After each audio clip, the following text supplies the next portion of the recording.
बिस्मिल्लाहिर्रहमानिर्रहीम। अस्सलाम वालेकुम रहमतुल्लाहि व बरकातुहू। उम्मीद है तमाम नाज़रीन खैर आफियत से होंगे। शाह ऑनलाइन कुरान अकेडमी में एक बार हम फिर से हाजिर हैं।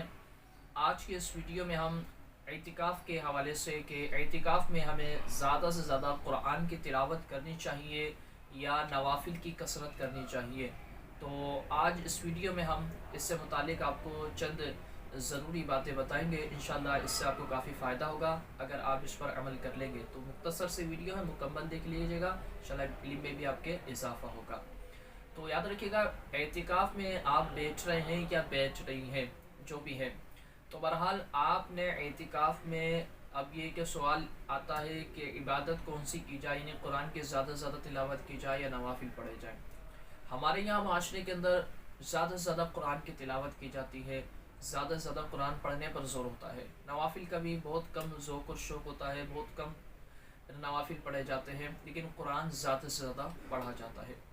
तो आपके लिए एक मेरा मशवरा ये है कि देखें, आप कुरान की तिलावत भी करें, लेकिन ये है कि अगर आपने कुरान तजवीज़ से नहीं पढ़ा हुआ तो आप इन 10 दिनों के अंदर आपके साथ जो कोई अच्छे कारी साहब बैठे हुए होंगे, कोई तो ऐसा होगा जो कुरान पढ़ने वाला होगा, तो आपने क्या करना है कि कुरान अपना दुरुस्त कर लेना है। जितनी आप कुरान की सूरतें याद कर सकते हैं, कुरान की सूरतें आप दुरुस्त कर सकते हैं, कर लें। लेकिन 10 दिन के अंदर पूरा कुरान तो आप नहीं पढ़ सकते। आप अगर 10 सूरतें अपनी दुरुस्त कर सकते हैं तो आप 10 सूरतें अपनी दुरुस्त कर लें।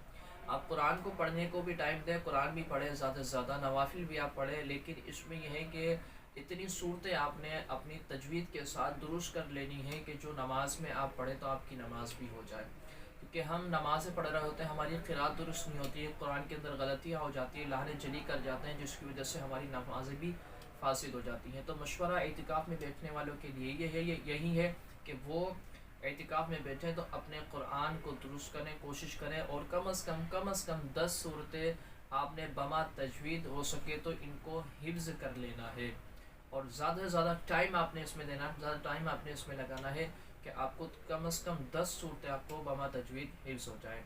और जो घरों में मस्जिद बैत के अंदर औरतें बैठती हैं, तो वो अपने लिए कोई ऐसी अपनी दोस्त को बुला लें, किसी को भी बुला लें, कोई भी कुरान पढ़ने वाली, उनको सुना दिया करें, आप याद करें उनको, घर में किसी को आप सुना दें, घर में कोई तो पढ़ा हुआ होगा। क्योंकि इज्तिमाई एतिकाफ़ एक जगह पर ये औरतों के लिए मना है, नहीं किया जाएगा कि एक जगह पर सारी जमा कर एतिकाफ़ करें, ठीक है। तो बहरहाल इस तरीके से आपने एतिकाफ़ के अंदर ज़्यादा से ज़्यादा कुरान को अपने दुरुस्त कर लेना है।